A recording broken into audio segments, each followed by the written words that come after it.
Have you ever tried to whistle, really tried with all your might, but only managed a puff of air, a weak little whoosh that goes nowhere? Maybe even a sputtering sound that's more embarrassing than musical? It can be frustrating, incredibly so. You see others do it with such ease, such flair. But whistling isn't magic. It's a skill anyone can learn. It's not some innate talent bestowed upon a chosen few. It's a technique, a method, a series of steps. Whistling is all about shaping your mouth carefully and precisely, and controlling your breath to create sound waves. It's about finding that sweet spot where air, lips, and tongue work in harmony.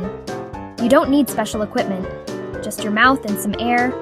No whistles, no reeds, no fancy gadgets, just you.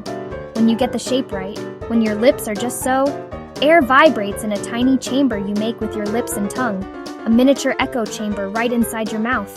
And that's your whistle. A pure, clear tone, born from breath and form. Why learn? Why bother with this seemingly trivial skill? It's fun, it gets attention, it can be a great icebreaker or a quirky way to express yourself. And it feels great to make music with just your body, to create a melody out of thin air, to express yourself without words. Today we'll break whistling down into simple steps. We'll demystify the process and give you the tools you need to succeed. Forget the idea that you can't do it. Today, that changes. We're going to rewrite your whistling story. There's no test, no grade, just an experiment with your own body, a playful exploration of your physical capabilities. Some will get it fast, others will need a few days. Both are awesome. Everyone learns at their own pace, and that's perfectly fine. Take a deep breath, relax, let go of any tension or self-doubt, and get ready to make some noise.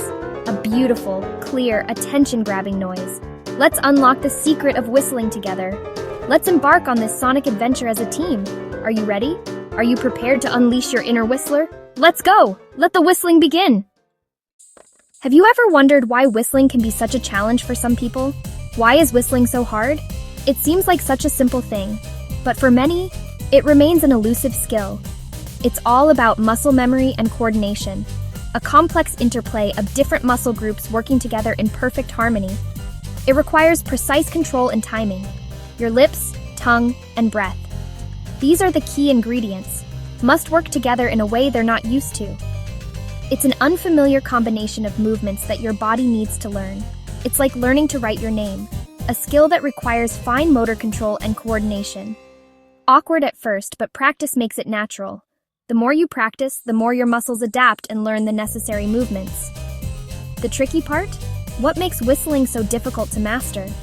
You can't see what's happening inside your mouth, the subtle adjustments of your tongue and the flow of air. So you have to learn by feel and sound. It's all about developing a sense of what works and what doesn't. Breath control is key, the foundation upon which a good whistle is built. Too hard, and you get air. Just a rush of wind without any melodic sound. Too soft, and there's no sound. You need just the right amount of air to create the vibration that produces the whistle. The secret is a steady, gentle stream of air, a consistent flow that allows you to maintain the whistle, and the right mouth shape. Finding that perfect position is crucial for producing a clear and consistent tone. It's a delicate balance, a fine-tuning of all the different elements involved. But once you find it, you'll be amazed. The feeling of finally cracking the code is incredibly satisfying. Whistling is a challenge, but a fun one. It's a skill that can bring joy and a sense of accomplishment.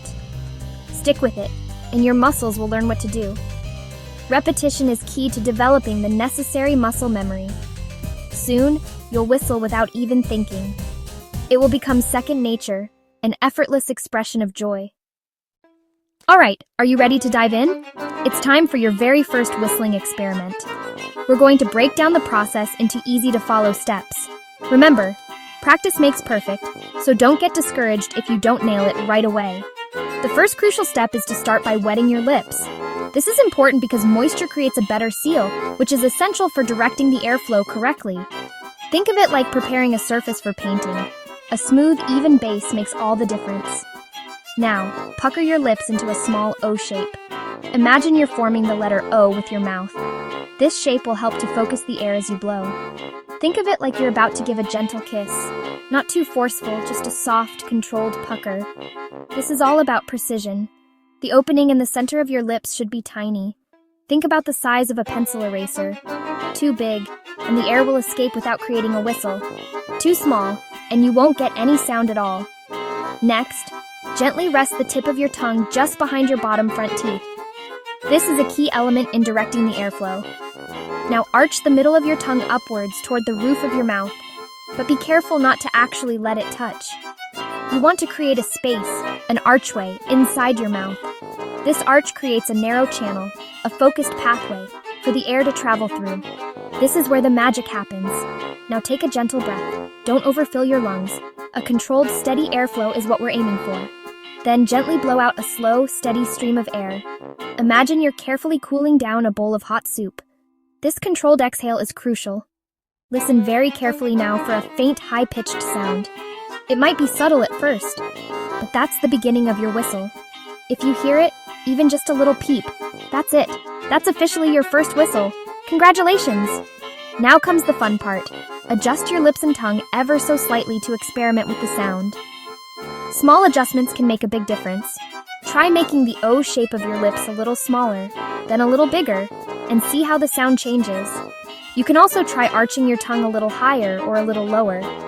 Each adjustment will affect the pitch and tone of your whistle. Don't worry about playing any fancy tunes just yet. Just focus on producing a single, clear, consistent note. That's the foundation. Remember, every small adjustment, every little change, helps you learn and refine your technique.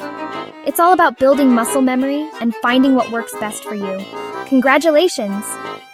With that first peep, you're officially a whistler in training. Keep practicing, and soon you'll be whistling your favorite songs. Still just getting air? That's normal. Let's troubleshoot. First, blow more gently. Most beginners use too much force. Check your lips, they should be puckered, not squeezed tight with a round opening. Try saying two and hold your lips in that shape. Make sure your tongue tip is behind your bottom teeth and the middle is arched up. If your tongue is too flat or pressed too high, adjust it slightly. Use a mirror to check your mouth shape. If your mouth feels dry, sip water and lick your lips. Stay relaxed. Tension makes it harder. If you get frustrated, take a break and shake out your face. Keep experimenting with small changes. Every attempt gets you closer. Patience and practice are key. You're almost there. Now it's all about practice. Whistling is a skill you build over time. Make it fun. Try whistling along to songs or simple tunes like Happy Birthday. Practice while walking, doing chores, or waiting for something. You don't need long sessions, just a few minutes here and there. Every try, even silent ones, helps your muscles learn. Celebrate small victories, your first note, holding a sound, or changing pitch. Don't compare yourself to others. Everyone learns at their own pace. Keep experimenting and don't give up. Soon you'll be whistling like a pro. Go make some noise.